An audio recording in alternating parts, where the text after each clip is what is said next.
accept there's a significant chance that the government could be defeated on a customs union in the House of Commons? You know, when you don't have a majority, there's a significant chance you can defeat it on anything, frankly. So let's just kind of... I do love the way the media looks at this. Take a pace back. It's a government that won the election, didn't get an overall majority, so that means almost anything that anybody's upset about can actually cause a problem for the government. Fact of life. Brexit is just one. It's a very big issue, but it's one of those. There's been other issues, and there will be other issues following through. This is an issue that matters very deeply to you, whether or not we're in our customs union with the EU. There's lots of things that matter very deeply to me, beyond Brexit as well, but certainly, yes, I do. And I think that the key thing is not really what even I believe. It's the Prime Minister has been pretty clear about this from the word go, way before the election, during the election, really importantly, and even subsequently. She's made it very clear that we're, she says, taking back control, leaving the customs union, single market, and at the same time making sure that we get outside of the remit of the Court of Justice. Now, she's been clear about that. Yes, so this is let's nothing more than a unpick statement a little bit of that, because in her Lancaster House speech, she said, I do want us to have a customs agreement with the EU. Not a customs union, but a customs agreement with the EU. And this controversial amendment that Anna Soubry and others have put down says they want an agreement which enables the UK to participate in a customs union with the EU. Is there really much space between those two objectives? Well, like everything else, it depends on what the detail is. But the reality is the government set its heart, quite rightly, on having a proper free trade arrangement. Now, of course, you can describe a free trade arrangement in all sorts of different ways, but a free trade arrangement is about us having a clear ability to sell our goods in to the European Union and them to sell us without any artificial tariff barriers between the two of us, and that will require, obviously, arrangements that are customs arrangements. The big difference, though, behind having a customs union and being outside with a free trade arrangement is that we are then free to make trade arrangements with America, Australia, India, wherever we want to do, where 90%, by the way, of the growth is in the global economy in the next few years, we'll be free to do that. If we're in a customs union, you agree not to do that, and therefore we'd have to listen to what the European Union says, and we would almost certainly be outvoted endlessly. So this is about where does the power lie to make those agreements. So, and I want to get into the detail on free trade deals with the rest of the world with you in a second, but exactly what you've described, a free trade arrangement with no tariffs with the EU and the freedom to make those deals, that's what the EU call cherry picking, isn't it? No, they don't actually. I think what they would really call cherry picking is this arrangement that we're talking about now, a customs union. I think they've been pretty clear about this. I think Barnier and the others have said this is not acceptable. Now, let's look at it from the European Union standpoint. We constantly look at what the UK wants. The European Union is almost certainly not going to agree to us to go into a customs union where we will then have equal power over any future agreement. So we will outvote all 27 because we will be a co-partner. Well, that would depend on what the agreement was. No, but if the European Union wants to make an agreement with somebody as a co-partner, we would have enormous power against them. They're not going to agree to that because it's not in their interest to do so. I think what's much more in their interest, and I'm certain they've said this time and again, is they do want to have a free trade arrangement. There are lots of countries that are already now breaking ranks with the Commission about this. Italy's done it, Sweden, Holland said we have to have a free trade arrangement.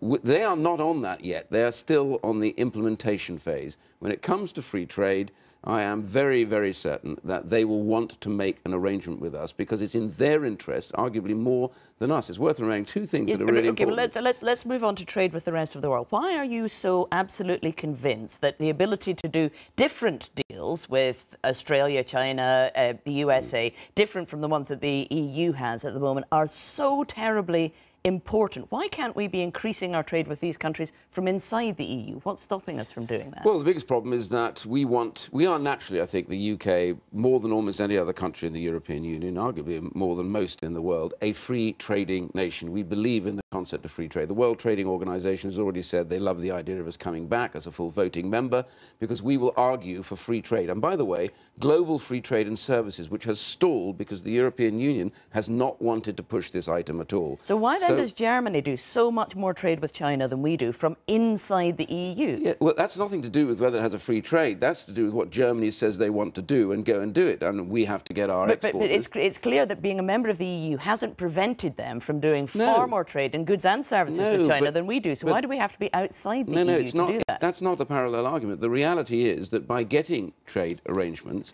you get rid of artificial tariff barriers and delays at those borders. That allows you to increase your trade. We want to increase our trade from where we are, but at the same time, by the way, incoming stuff is just as important.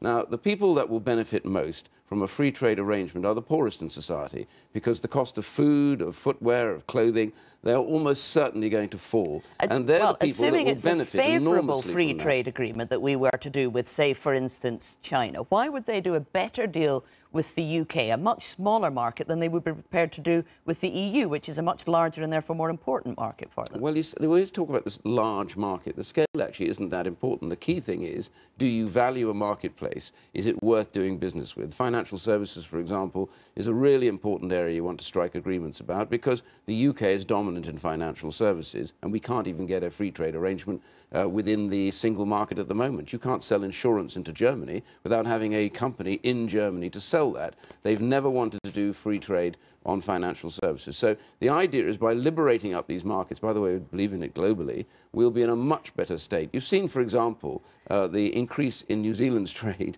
when they went for free trade, when they got rid of their trade barriers, a dramatic increase in their global position, dramatic increase in their trade. The Treasury have modelled this. The Treasury looked at this and they reckoned that a free trade deal with America would add 0.2% to the UK's GDP. Nonsense. A deal with China, India, Australia and the Gulf states put together, maximum of 0.4%. Well, I have a bone to pick with the BBC, by the way. There has been a brilliant economist report, independent economist report this week, which has been given very little coverage to, which has taken apart the model, by the way, that the Treasury and the government put together. For example, dealing with this, the reason why you arrive at that, it depends on what you assume to be the actual savings on the border. The government has only assumed a 4% saving on getting rid of tariff barriers. In fact, almost every economist in the world agrees it's nearer to 20% saving. So as a result of that... this study has been covered in the BBC. It was on the Daily Politics on Friday. I've had a good look at it, and it assumes zero tariffs on absolutely everything. It's an extremely optimistic forecast. Hold on. It assumes a 10% tariff at the end of the day. It assumes tariffs falling to an average of 10%, not zero. They could go to zero very happily, which would improve it even more.